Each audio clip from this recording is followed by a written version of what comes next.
The balance of the mind. You have to bear in mind that words or language have their limitations, they cannot express or convey all conditions of mind, but you can see for yourself what happens to your mind during the practice. We try to cultivate awareness of our body's movements.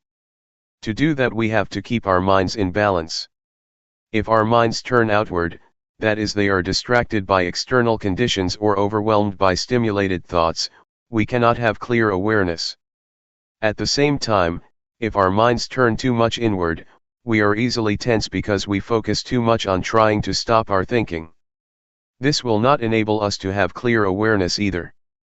Turning too much outward or inward is not good for us, so we should try to keep our minds in balance, neither carried away by thoughts nor trying to stop thinking.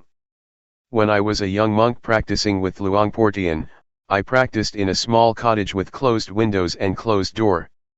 Luangpor Teean came to see me. He stood outside my cottage and asked me from outside, "Can you see me?" I replied, "I cannot see you." "Why?" he asked. "Because I am in the cottage and you are outside," I replied. Luangpor Teean then asked, "How can you see me?" I replied, "I have to open the door so that I can see you." So, Luangpor Teean asked me to open the door. When I opened the door, he asked me to stand at the threshold and then asked me, "Can you see me?" I said, "Yes." "So, you can see outside of your cottage?" "Yes," I replied. He asked, "Can you see inside your cottage?" I said, "Yes." So, Luangpor Teean emphasized, you should practice like this that you can see both outside and inside, not to practice with the closed mind that you can not see anything but inside yourself. This is not a good practice. You should practice with a mind that can see outside and inside. This is what he taught me. Luangpor Teean's instruction will be fruitful if we do not only reflect it, but try to follow or bring it into practice. If we just speculate on he taught, it is useless. We have to bring it into practice and see for ourselves how it works. The point that Luangpor Teean emphasized is to keep our mind in the middle, not too much outward nor too much inward. The only way to do that is to feel, to stay on the basis of awareness. In order to have clear awareness, we have to keep our minds in balance, neither falling into distractions nor forcing our minds to concentrate, or putting much focus on any one point of the body.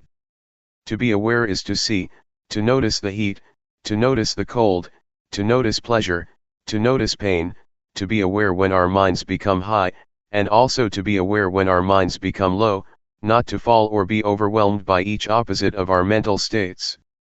Just let go of high and low, heat and cold, keep your mind unaffected by them. This is the middle way.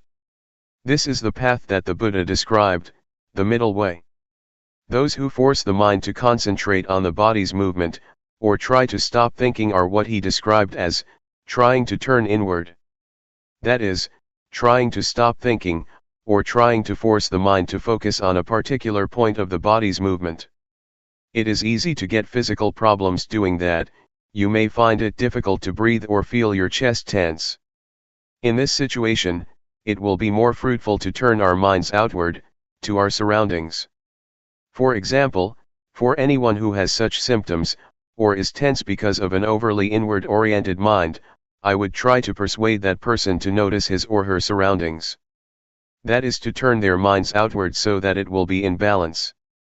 In this case, outward orientation or outward attention is useful. It is not bad all the time, it can be useful, if we are to solve the problems of balancing our minds. A few years ago, there was a case in Thailand where a villager, who was very earnest in the practice, took his practice very seriously to the point of where his hands became so stiff, he could not move them.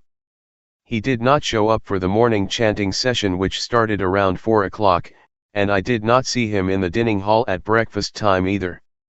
I wanted to see what happened, so I went to see him at his cottage after breakfast, and found him sitting with his hands stuck to his abdomen. Once he saw me, he asked for my help. He said that his hands had been stuck like that since 3 o'clock in the morning, and that it had already been 6 hours since he could not move.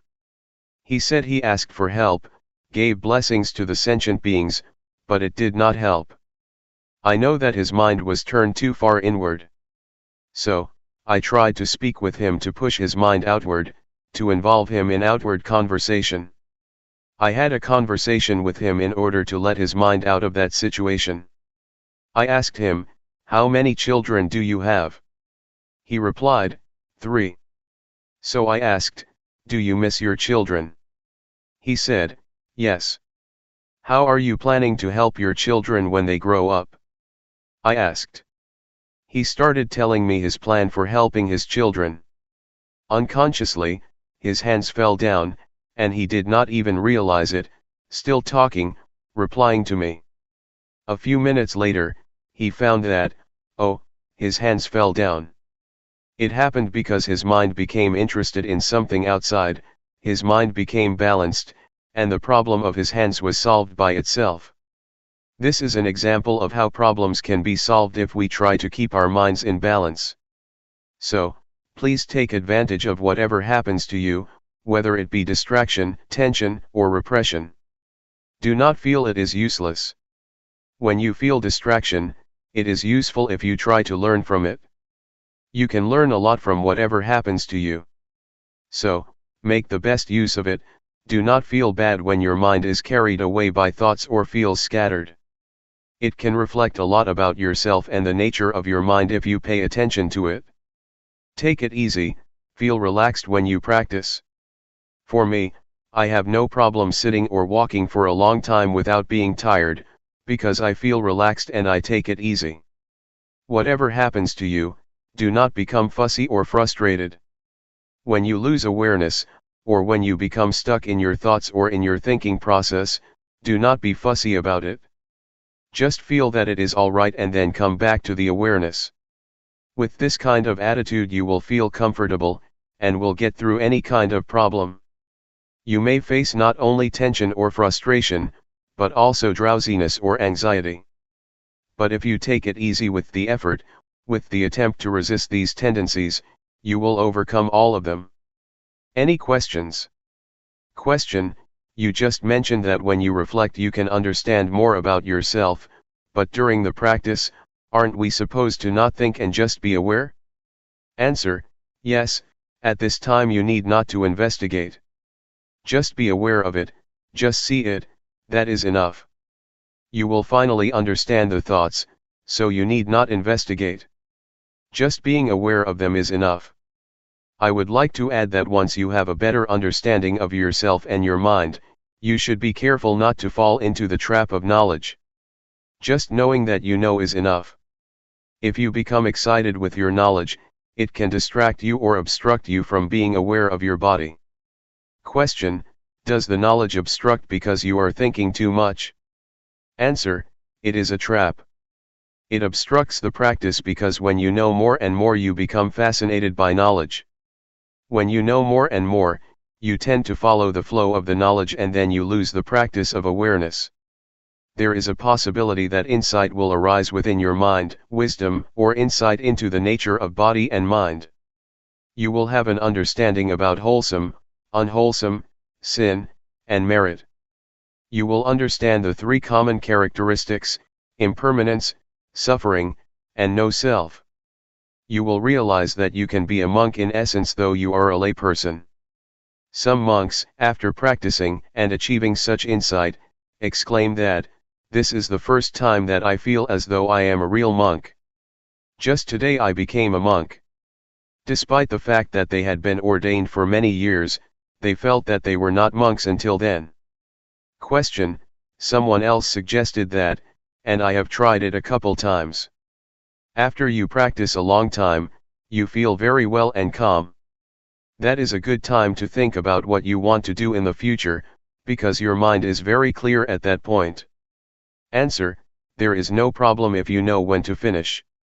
There are some artists who use meditation to calm the mind in order to paint.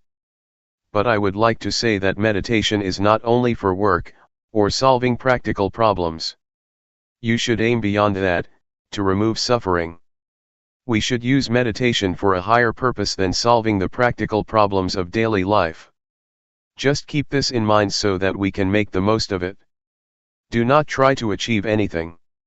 Do not try to achieve supernatural powers, or want to be better than other people, to compete with other people, or to have a special mystical power. Do not have such an attitude or it will obstruct the practice. I would like to give another example. One monk in Thailand had achieved a lot before his entrance to the monkhood. He was a member of parliament, he had achieved everything he wanted to achieve. So his mind was achievement-oriented, and when he became a monk, he still had this attitude. When he practiced, he tried to achieve spiritual power, he tried to attain insight, the higher wisdom. He drove himself to practice a lot until his mind became out of balance. When he met me, he asked me, "Do you see that my robe is full of lotus? I am not an ordinary monk now." I took this monk out of the temple and tried to help him become normal. I took him to see the flowers, the trees, talked to him and made him forget the practice for a while, so that he became relaxed and felt better. But do not worry that you will be like him. I can assure you that I will take you to the right path. If you stay firm in your awareness and don't expect anything more than awareness, you will be all right. Question: was he practicing with Luangpor or with someone else? Answer: with another master, he was just visiting the temple. After a brief chat, I knew that the monk had a problem. Question: it is interesting that this monk would trust Luangpor.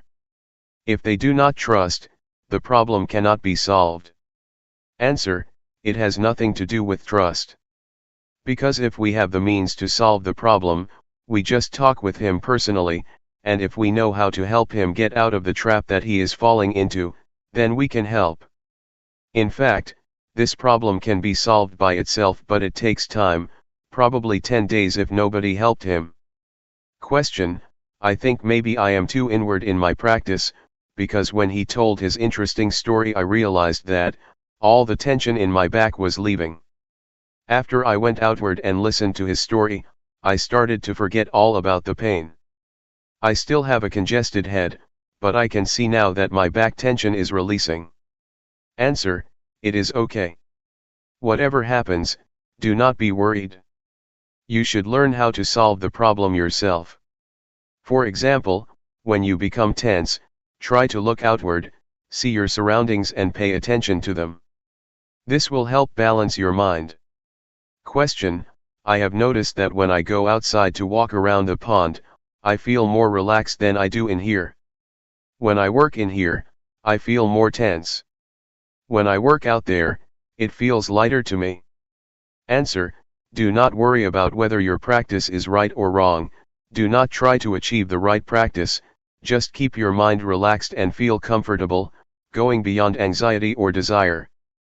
Question: Luangpor mentioned earlier that hindrances can be helpful, so sleepiness or things like that can be helpful, we just need to resist them. I am just thinking, for example, that today I feel drowsy, and I have been staying with it. I am just thinking that maybe it is helpful sometimes to just go take a nap. When you wake up you feel refreshed, then you can practice better instead of trying to stay with it for a long time. Answer: if your body needs rest or feels physically tired, taking a nap is alright. Even the Buddha suggested you do that if your body needs it. But we should not take a nap on every occasion, just special occasions. If you take a nap every time you feel drowsy, you will not go anywhere. Question: in Sathi meditation, we use our body's movement as the object of meditation. While doing the practice, there are other sensations of the body taking place, such as the stomach growling, legs going numb or coughing, etc. Where do we place awareness? Answer: when you cough, do it mindfully. When you feel tense or when you feel tired or have physical pain, sometimes it is not good to resist it.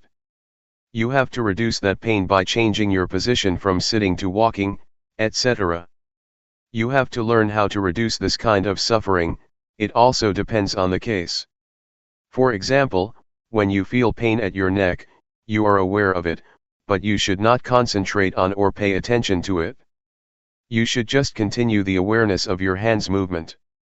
But if you feel tired and your body needs to relax, then you should change postures, or if you have gas in your stomach, the gas should be released mindfully. Question: can you define mindfully, please? Answer: you are aware of it. Mindfulness and awareness are interchangeable. Practically speaking, they are the same, concomitant, twins. So, to be mindful is to be aware of that particular thing. Question: but when you talk about awareness, you are talking about your senses, right? What you feel, what you taste, what you hear, what you see, that is all part of awareness, right? Answer: yes. Knowing what you see and what you hear is awareness. But for the practice, you just pay attention to the object of meditation, like the body's movement. Once, while I was practicing sitting meditation, a big snake moved towards me and it seemed to me that it did not realize that I was in front of it. So, I tried to stop it and make it aware that there was a person in front of it. I threw a matchbox in front of it, and it raised its head once it realized that there was something in front of it. Once I knew it was a cobra, I tried to protect myself without fear, without nervousness or anxiety. Since at that moment, I knew I should not move hastily, I did it mindfully, grasping my robe to protect myself. I prevented the cobra from biting me. June 9, 1997. The Threefold Training. We have to study ourselves to gain a better understanding of ourselves, otherwise, we will become the victim of suffering. Suffering will become our master, and control our minds. If we know ourselves, we become our own masters and can live our lives accordingly. Within ourselves, there is both heaven and hell, merit and evil. Our mind can be the source of happiness or the source of suffering. Pleasure and pain are inside ourselves, as are all states of mind. If we know ourselves better, we will learn how to make our lives happy and free from suffering. There is no better way to understand ourselves, to work and see ourselves internally, than practicing meditation. But normally people are not much interested in meditation. Buddhadasa, a great monk in Thailand who passed away recently, once said that people tend to respect monks, but they never listen to them or put their teachings into practice. Mindfulness meditation is the shortcut to the heart of the nature of our minds and bodies. It will lead us straight to the core of reality, that is the body and mind. There is no way for us to gain a better understanding about mind than mindfulness meditation. Mindfulness helps us attain wisdom or insight into body and mind. It helps us to be clear and remove any doubts we may have about ourselves. During the practice, you may ask yourself, what am I doing? Why did I come here? What is the purpose of meditation? Will it work for me?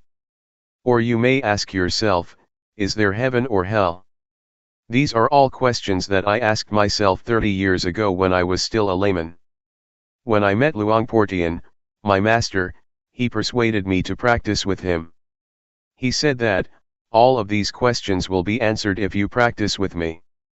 What we are doing here is trying to follow the path of the Buddha. The Buddha once said that all of us are subject to suffering.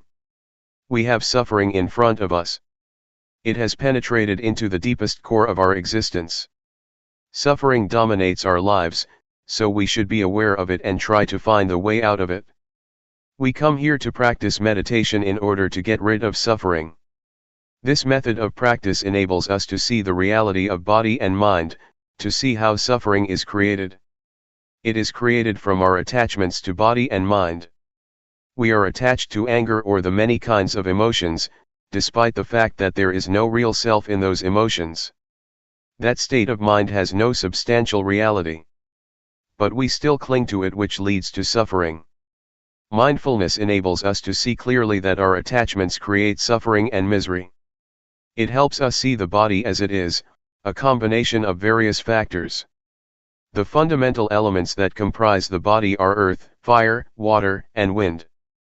We can see clearly how these four fundamental elements make up the body. We can see clearly that the body is not self. There is no self in the body.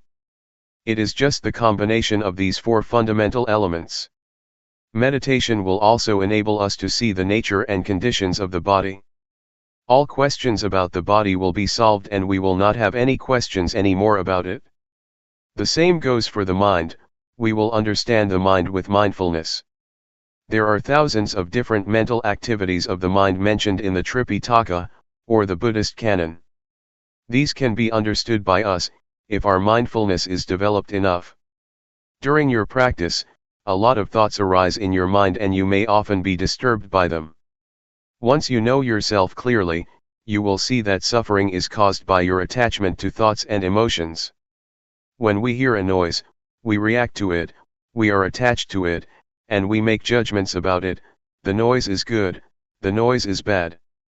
Whatever we see, whatever we have contact with, we always react to it and make judgments, good or bad, pleasure or displeasure, satisfactory or dissatisfactory. We are not aware that we should not be attached to these objects because they have no self. It is just a thought, not the self, and we should not make it personal. There is no person in that thought, but because of our ignorance, we grasp it and take it to be a person or make it personal by attaching ourselves to it. Mindfulness meditation helps us to see, to go beyond convention. Conventions are not the ultimate reality. They are what we assume them to be. You assume that this is good, that this is bad. I am the monk, you are the layperson, this is Guanyin Bodhisattva, etc. We are attached to convention and this makes us suffer. If we see the ultimate reality, we will see and understand that convention is just what we agree upon together. With this insight, with this understanding of conventional reality, suffering has no basis of existence. Suffering exists because we are attached to conventional reality. Once we have insight into conventional reality, and understand that it is not the ultimate reality, suffering cannot be sustained. This is the ultimate insight that we can attain if we develop enough mindfulness. The practice covers the whole aspects of the training according to Buddhism. According to Buddhism, there are three aspects of the training we call the threefold training: training in higher morality, training in higher concentration, and training in higher wisdom. When you practice and develop awareness, the awareness will keep you moral, because if you have awareness, you will not be inclined or tempted to conduct evil. Awareness will enable you to be calm and have a peaceful mind. And, obviously, awareness will bring you to wisdom, to have insight into the nature of reality. You can see that whatever object we have contact with, there is no real self, no independent or substantial self that we can attach to. This will enable us to see reality as it is, to see how impermanent it is, to see how suffering it is, to see that there is not a self that we can attach ourselves to. Everything will be seen under this framework as being impermanent, suffering, and no self. We see what is subject to impermanence, what is subject to suffering, what is subject to no self. We let it be as it is. We are not attached to it. These are the insights that we can gain from the practice. With the insights I mentioned to you, our lives will not be harmful to either other people or to ourselves, because there will be no base for hatred, greed, or delusion to exist. We know that there is no permanent self for us to attach to, so we will feel free, we will feel independent because we have nothing to be worried about. I can assure you that this practice is the way to the noble path, to a noble being, to a noble life. It will lead to the truth that can be shared by everybody, realized by everybody. It cannot be deceived or distorted because it is already inherent in all of us. There is a saying in Thailand that morality will bring us happiness, a peaceful life, and enlightenment. The morality that I mentioned can be achieved by being mindful, by cultivating mindfulness, and it can be assured by the practice that I suggest and instruct you in. Anyway, what I teach is from experience. What I say now may repeat what I said before. It may not flow vertically or continuously, but it is the experience that comes from my heart and can be shared by anybody who practices. Enlightenment means there is no self to suffer, the self vanishes, so there is no base for suffering to exist. We do not need to act out of desire for enlightenment. We just practice, simply practice, and realization will come to us naturally because we carry out our actions. We make the cause and the outcome will take place independent of our desire. Enlightenment has to take place because we have created its cause. According to the law of causality, once we do this, that will happen whether you like it or not. So, you just practice. Action is called karma. If you do it this way, it will lead to the result which is independent of our desires. It just happens. Enlightenment that is not experienced by us is just convention, just a concept, even if you call it by other names, no suffering, or freedom. Anyway, the point is that we just try to reach the state of no self where there is no suffering. If there is self, suffering can happen. If there is no self, suffering cannot be sustained. It is not desire because enlightenment is already in ourselves, hell and heaven are already in ourselves, everything is in ourselves including enlightenment and the path. So it is not something out there to be desired or grasped. You need not think about it. You can realize it if you practice enough. For example, does anger last? No. Have you ever acted out of anger? Yes. When you get angry and you fight back, anger fades away and is replaced by sympathy or guilt. So, you can see that anger has vanished and was transformed into other kinds of emotions. The same also applies to suffering. In fact, it does not last long unless we attach ourselves to it. If we are not attached to suffering, it will dissipate. This can happen if we have insight. Whatever we encounter, we will understand that it is impermanent, unsatisfactory, and no self. We will discard it easily without attaching to it. We let it go like garbage. There are many kinds of garbage: paper, plastic, recyclable or non-recyclable. We throw the garbage out according to its category. The same applies to whatever experiences we have. Once we make contact with any kind of object, we let it go. We discard it according to its nature: this is impermanent, this is suffering, or this is no self. All experiences can be perceived into three characteristics, and we just let them go according to their nature. If we live our lives this way, our lives become holy, pure, clean, and free from defilement. It is as if nothing can make us impure. This holy life will make everyone a monk. Everybody here can be a monk. It is a state of mind, a state of pure holy life. In the Buddha's time, there were many established lay people that could be called monks or a noble one, because they were free from suffering. All teachings of the Buddha are centered on these three: impermanent, unsatisfactory, and no self. In the first sermon of the Buddha, he asked the 5 ascetics who would become the first group of noble beings, "Is there anything permanent?" They replied, "No, everything is impermanent." Buddha asked, "What is impermanent is suffering, isn't it?" They replied, "Yes, what is impermanent is suffering, or the causes of suffering." So, whatever is subject to suffering is without self, isn't it? He asked. "Yes," they replied. So, once the 5 ascetics understood that everything is no self, they were enlightened. So, this is the key teaching of the Buddha, the 3 common characteristics. Very few people teach this doctrine. It was fortunate for me that Luangpor Teean taught me about this reality. Cyclic existence is in the present moment, it happens in this life, it is not the bardo or the next life. Our present life is governed by the cyclic existence. Take the smoker for instance. The cyclic existence is composed of 3 factors: defilement, action, or conduct, and consequence or result. The smoker has a desire to smoke, and once they smoke there is addiction, and addiction leads to desire to smoke more, and it becomes a cycle: desire, smoke, addiction, desire, smoke, addiction. This is the cyclic existence. This cycle can be broken if the smoker rejects or abandons this habit. No smoke, no addiction, no desire. This finally leads to enlightenment. Once the cycle is broken, nibbana can be realized. Because there is no desire, no action arises. Once there is no action, no desire, and no addiction take place, everything becomes normal, becomes cool. Nibbana is the state of coolness. June 10, 1997. Seeing the mind. We are now following in the footsteps of the Buddha. What we are doing now is practicing what the Buddha instructed us in, that is training ourselves to be aware of body, feeling, thoughts, and mind objects.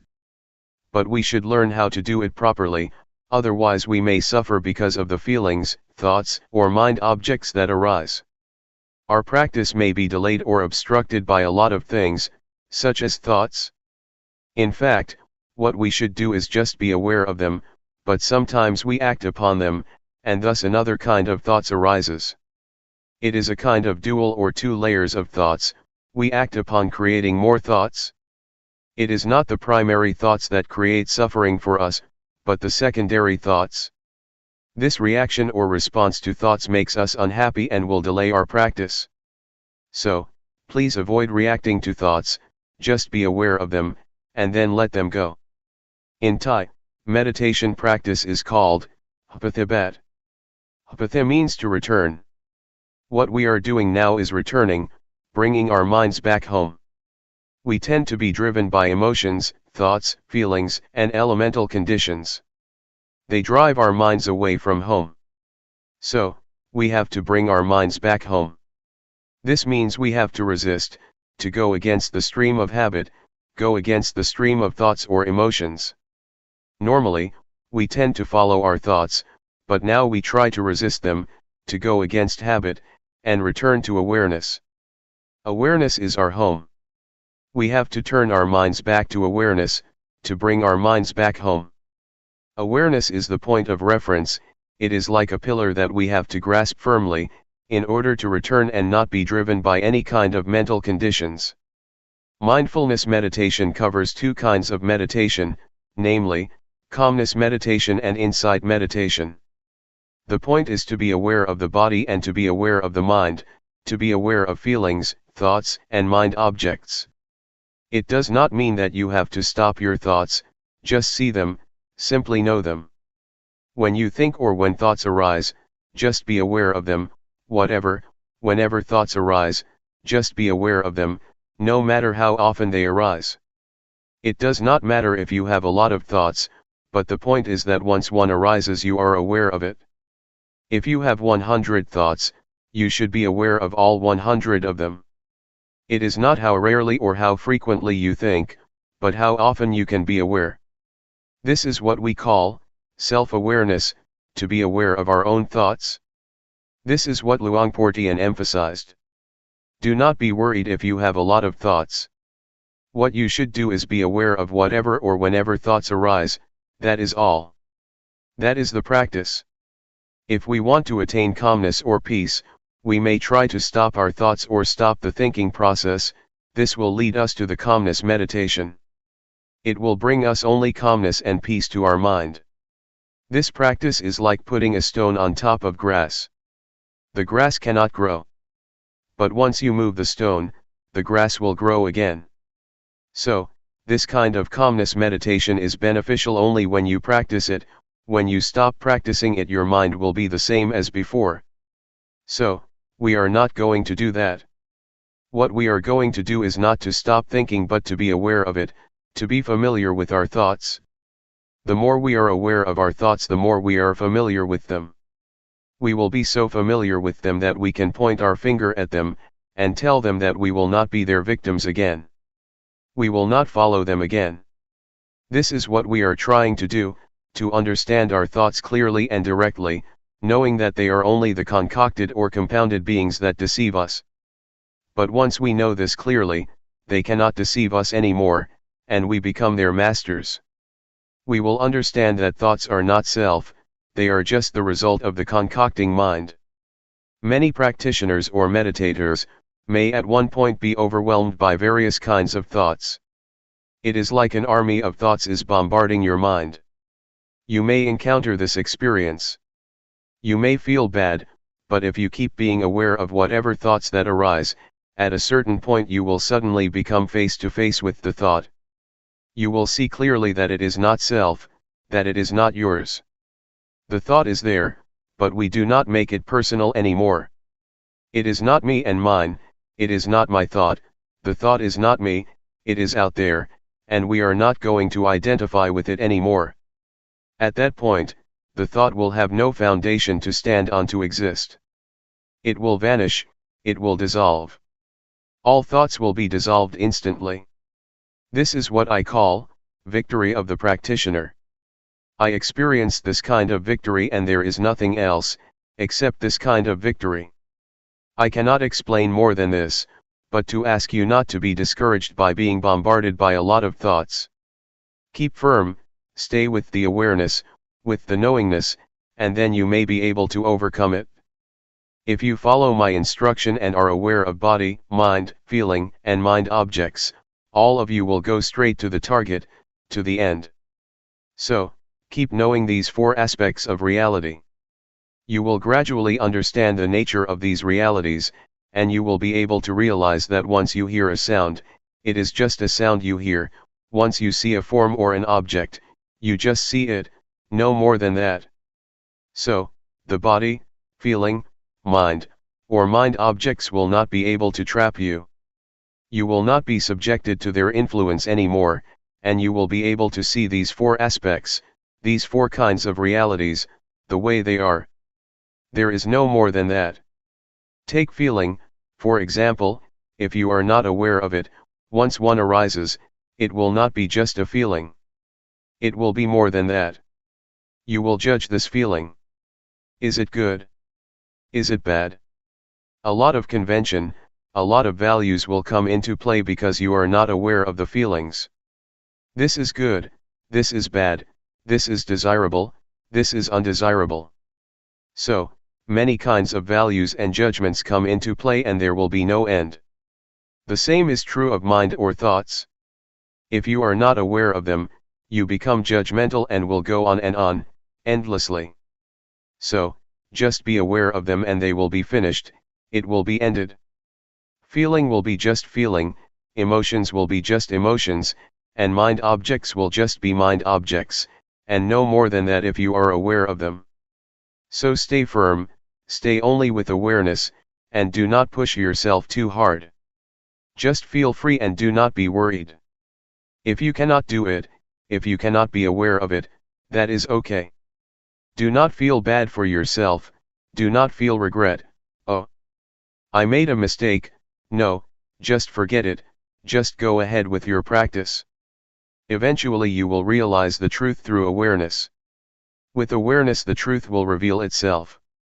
The truth of feeling, the truth of mind, the truth of mind objects, and the truth of body will reveal themselves without your memorizing from texts. These truths cannot be memorized, but it is in your capacity to realize them. From my personal interview, all of you have already experienced what is in yourselves. You did not experience something in your imagination. What you explained to me during the past few days is what you have experienced. It is inside yourselves, it is useful. Do not discard it. If you know how to see it properly, it may not be mindfulness that you wish for, but it is still useful for you to use it, for you to understand it. So, just try to learn from it, and it will give you insight or wisdom. What we have experienced so far is not beyond the realm of body and mind.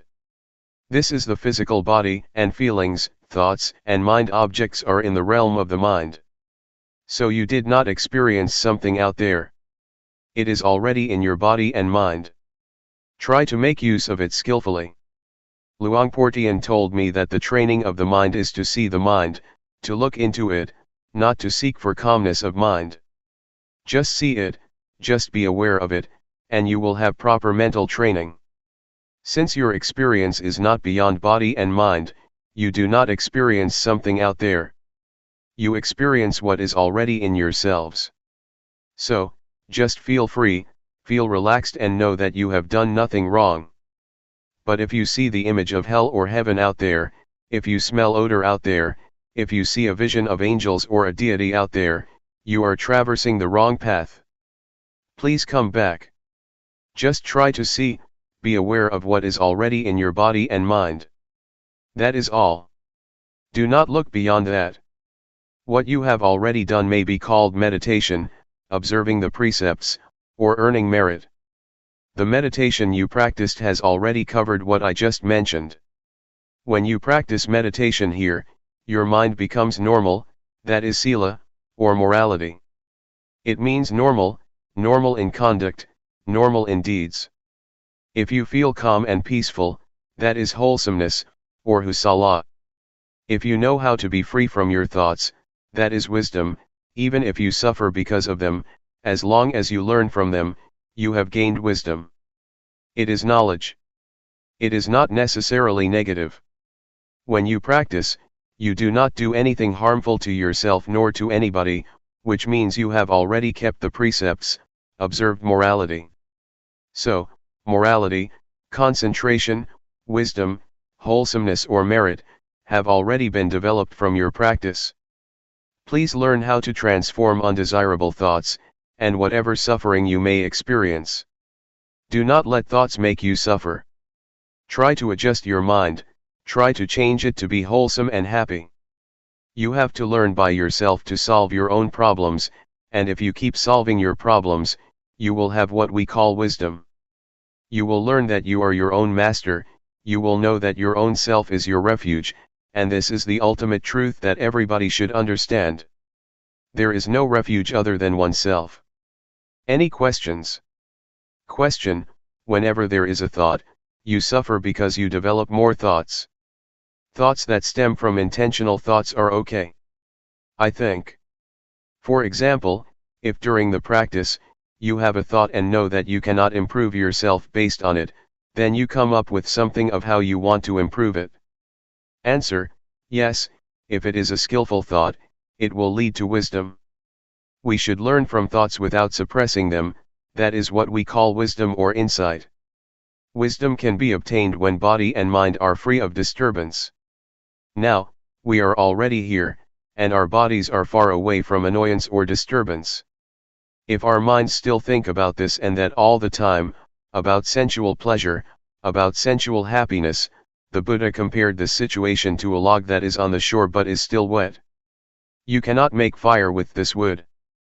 But if you are here, your body is in a place of solitude, and your mind is also calm and not engaged in sensual pleasure or distraction, you are like wood that has already dried and can be lit. This means that one will be able to be liberated because body and mind go together. The person who does not practice will keep thinking about the experiences of the past. But if we practice, our minds will be in order, they will keep knowing the present moment. And this mental attitude of knowing oneself, or knowing one's thoughts, will give the wisdom that the mind itself reveals, the truth that is manifested in mind. So, such practice will give rise to the wisdom that the Buddha suggested and praised. We are able to develop or attain a state of wholesomeness in the same manner that the Buddha did. We are able to abandon the unwholesomeness and the suffering that the Buddha was able to. What the Buddha attained is not something beyond our capacity. We can also achieve his compassion, his wisdom, and his purity. So, do not think that the Buddha's qualities are something out there. It is already in our capacity to develop them if we practice constantly. If we practice hard enough, his compassion, his wisdom, and his purity will be shared by us. Mindfulness meditation leads everybody to the same goal, just like Route 301 led everybody here. Anybody who practices mindfulness meditation will realize the same thing, the same wisdom. It does not mean that the Buddha knows one way, and the noble beings know something different. They know the same thing because they use the same road. Mindfulness meditation is the most important road to liberation. What we have practiced now is not a waste of time. Even though you have not attained wisdom yet, what you have done will produce results. You are going to create a karma, or conduct, that produces results. For example, when you raise your hand you become aware of it, such awareness will not vanish. It will accumulate and it will enable you to attain something. So, keep practicing even if you do not gain insight during this 7-day retreat. That is okay, just never mind. Please continue your practice after the retreat, and it will certainly produce results.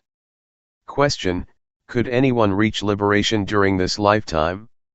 Does it depend on the amount of effort you put in the practice? Is it hindered by the sankhara that you have accumulated? Answer: yes. It is possible for a person to achieve liberation, if one practices the Dhamma or the teaching that the Buddha suggested.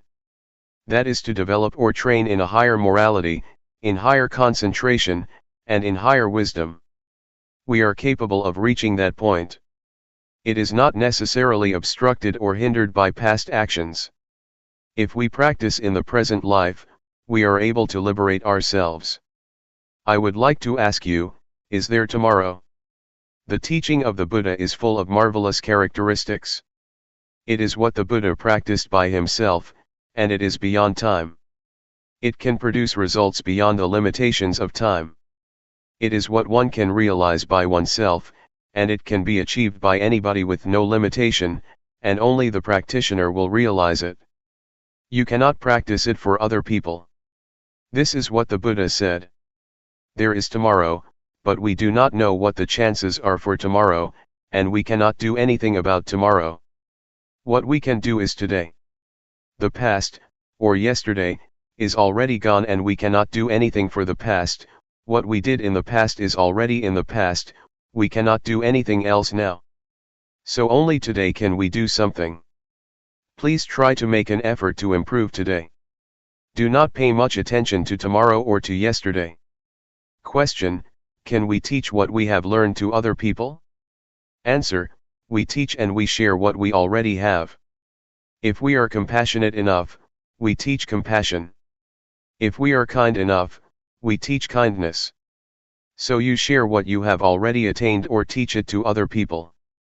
There are many things that we may not have achieved yet, but we are able to do that. For example, we may not have read a book but we can still give it to other people. It is like food that we do not eat but share with other people. We do not benefit from it, but we can give the benefit to other people. We just try to help as much as we can. If we find children in trouble, we should try to help them as much as we can.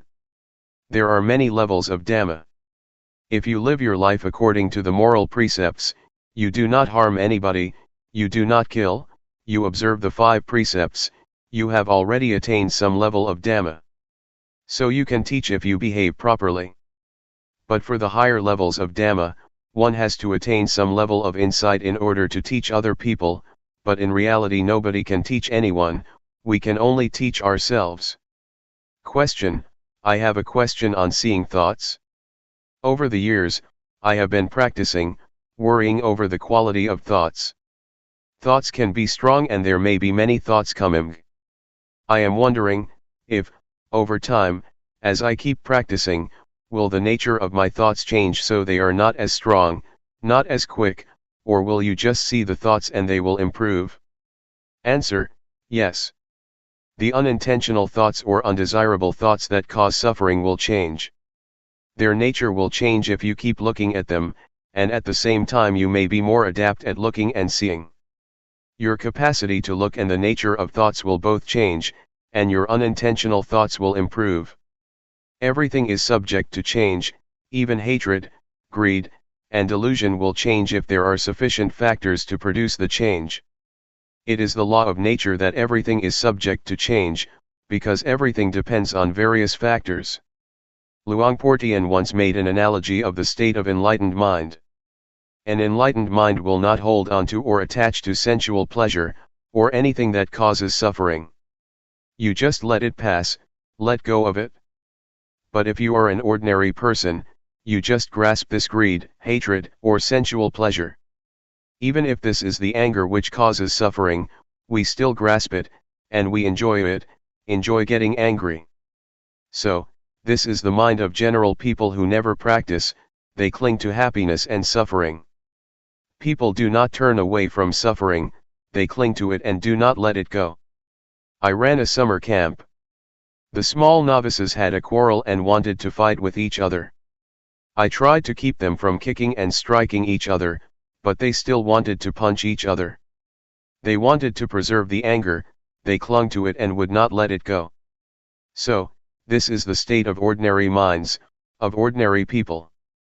When the eyes of the enlightened one make contact with a form, a visual object, to see is just to see, there is no clinging to the form or to the visual object, it just falls down and suffering cannot exist. There is no attachment to the eyes or to the mind. But for ordinary minds, once the contact has been made, they cling to the noise, to the object, and cannot let them go. In fact, Luangpor Teean compares it to clay. If you throw it at a wall and it sticks, it is like an ordinary mind, you cannot let it go. You just think about it over and over, and you become happy or suffer.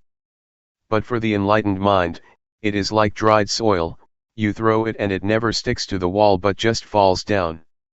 You just see it but nothing happens. Question: is appreciation of beauty a judgment? Answer: that this is beautiful or this is ugly is just convention. The mind of the enlightened one is like the leaf of the lotus that cannot be stained by water, not even a drop.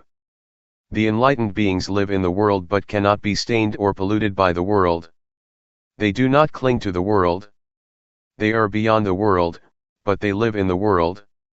The lotus grows out of the dirty mud, but it will never be polluted or stained by the mud. It is very beautiful. This is the mind of the enlightened one. Question: why is happiness a suffering? Is it because it is unstable? Answer: if it is general happiness, it is suffering because it is subject to change. It is just convention. But supreme happiness, liberation, or enlightenment, is different. No happiness is greater than enlightenment. June 12, 1997. Foundations of Mindfulness. Please pay attention. We have been following the instructions that the Buddha gave in the sutta called Satipatthana, or the sutta about the four foundations of mindfulness, which covers all human activities. Human lives or human ways of conduct can be divided into four: the realm of body, the realm of feeling, the realm of thought, and the realm of mind objects. There are a lot of details concerning these four aspects of a human being. Our bodies have experienced a lot of things, we have felt a lot of feelings, encountered various kinds of thoughts, and faced a lot of mind objects or mental impressions. No matter what happens to the body or to the physical form, with mindfulness we can understand the fundamental truth, or the fundamental nature that underlies the activities of the body. Mindfulness gives us insight into the nature of the body. The underlying nature, the fundamental law, that governs the physical realm is what we call the three common characteristics: impermanence, unsatisfactoriness, and no self. Feelings are also subject to the three common characteristics. Every kind of feeling, whether it results from contact with the eyes, with the ears, with the nose, with the tongue, with body, or with mind, is subject to these three common characteristics. Ultimately, feelings have no self. We cannot take them to be a self or a person. If we do not understand the reality of feelings, we will be their slave. We will try to struggle for the pleasant feelings, we will try our best to protect whatever can give us pleasant feelings. A lot of people are busy possessing objects that provide them with pleasant feelings, but they will ultimately find that they cannot keep them all the time. They are subject to change, to vanish. The Buddha always stresses that a feeling is not self, it is not the person, it is not the individual, so do not take it to be a person or self. Worldly beings who do not practice cannot understand what the Buddha said, but we will be able to understand if we practice hard enough. During the past few days we have been here, We may not have attained this insight yet, but it is within our capacity to see, to understand, and to have insight into the nature of feelings. We should understand mind or mental formations too. Thoughts, or mental impressions, are very important because if we are not aware of our thoughts, they will give rise to anger, hatred, and delusion. They will give rise to pleasure, pain, sorrow, happiness, and a lot of conventions. Law, rules, regulations, and all sorts of things will come into play, and your thoughts will proliferate without end. Thus we should learn to understand the thinking process. Can we see thoughts? Can we know the thoughts that arise in our minds? Do we follow the thoughts, or do we just know them, just be aware of them? Do we suffer because of thoughts, or do they make us happy? Can we see how thoughts are not self? Are we able to see them as void or empty of self? If we understand and see the thoughts that arise in our minds, thoughts are no big deal. We will become their master. But if we do not know the thoughts in our minds, they will control our lives, they will be our masters. To practice mindfulness meditation, we start by cultivating awareness of our bodies. We start at this point and then we become aware of feelings. Once we are confident enough to be aware of body and feelings, we will then go to the next step of being aware of our thoughts. We cannot jump directly to awareness of our thoughts, because we need to be skillful enough or it will cause us trouble. Our mindfulness should be cultivated, and it has to start from an awareness of the body and our feelings. Once our mindfulness is developed enough, we will proceed further to train ourselves to be aware of our minds. We have to know the former step thoroughly first. If we ignore the awareness of the body, and jump to the step of mental awareness, we will become easily lost in our thoughts. To handle our thoughts and mental impressions, we need to know their weak points. It is as thought we are going to handle a snake. Snakes are harmful, but the skillful person who knows their weak point can capture them without getting hurt. It is like handling an elephant. Elephants are very big and strong, much stronger than human beings, but if we know their weak point, we can capture and harness them. Whatever strength it has, however powerful it is, it does not matter because we know how to handle it. The same goes for our relationship with our minds and our thoughts. We have to know the weak point of our thoughts, then we will understand and will be able to handle them. We should know what their source is and how they are conditioned. With this knowledge, thoughts will not be harmful anymore. Keep knowing your body and mind. Stay only with the knowing, and do not do other than this. Stay firmly with knowing, and knowingness will bring about a change to your mind. We need not do anything to the mind or even the thoughts, but just pay attention to our awareness, the knowingness. Luangpor Teean compared unintentional thoughts to a rat and mindfulness to a cat. For ordinary people, the rat is very big while mindfulness is very small, the cat is very small. If you want the cat to get rid of the rat, you have to feed the cat properly, so that it will grow bigger and bigger until it can catch the rat. So what is the food for the cat, or mindfulness? We have to feed mindfulness with endurance, with diligence, and with constant effort to cultivate our mindfulness. They will develop our mindfulness, and mindfulness will do its duty on its own, handling, replacing, or removing the thoughts from our minds. We do not need to do anything with the thoughts. Just allow your mindfulness to grow and mindfulness will do its job. So, try to be firm on this principle. Does it sound difficult? Now let's talk about the fourth category, mind objects. There are two kinds of mind objects. One belongs to the realm of wholesomeness, and the other, unwholesomeness. Wholesomeness will enable us to be skillful, to be wise, and to be intelligent. It keeps our minds normal, stable, and unmoved by pleasure or pain. The unwholesomeness mind object, the second kind of mind object, always brings trouble to us. It creates a lot of suffering, and it turns one's mind to hell, to be animal-like, or to be a ghost. So, this is what we should be aware of. If we understand these four aspects of reality, body, feeling, thoughts, and mind objects, we have already covered all aspects of a human being, and our study is completed. So try to be familiar with these four realms of our lives, and learn to cultivate awareness of body and mind, of thought and of mind objects. Once we finish such study, our minds will become the noble life, the life that is harmful neither to ourselves nor to other people. It is called noble. Noble means harmless. Do not become stuck in doubt, in uncertainty. I can assure you that all kinds of sufferings, defilement, and unwholesomeness, are born out of our ignorance of the nature of body and mind, and strengthened by it. Once we have attained insight into body, feeling, mind, and mind objects, these four aspects, our lives should be liberated.